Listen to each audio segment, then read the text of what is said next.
Hey guys, TJ here, and today we're going to be talking about Big Mouth Season 1.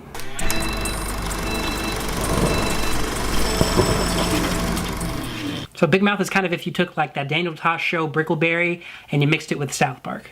Big Mouth is a 10-episode Netflix animated TV series from comedian Nick Kroll. And essentially this entire show is about a bunch of kids kind of transitioning into puberty and all of the craziness and awkwardness that comes with that. This show is pretty raunchy, gotta be honest, especially when you compare it to other animated shows like it. This is definitely something that could only exist on a streaming service. They couldn't put this kind of stuff on TV, they just couldn't. This show has a very large celebrity cast too. Obviously Nick Kroll voices characters on the show, including the Hormone Monster, which is a big character on the show. Also, you have John Mulaney, Jordan Peele, Maya Rudolph, Jenny Slate, Fred Armisen, and Jason Mantzoukas. Some of the characters in this series are just really weird. Like, you have people playing hormone monsters, you have people playing just regular children, you have people playing ghosts.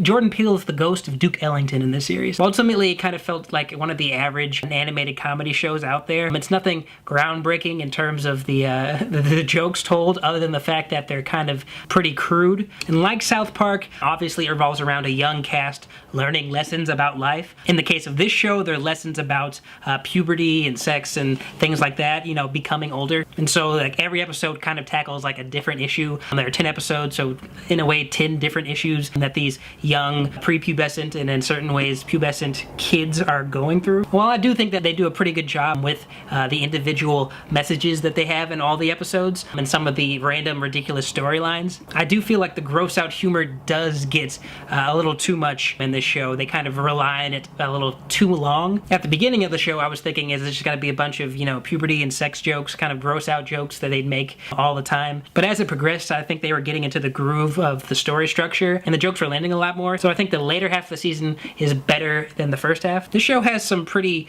ridiculous storylines going for it. Some of the episodes kind of had these like offside characters that really didn't contribute much into the actual story at all. Like at one point there's like a sentient pillow in this show that is dating a kid. Like it doesn't make any sense, but it's there, it's weird, and it provided a few laughs.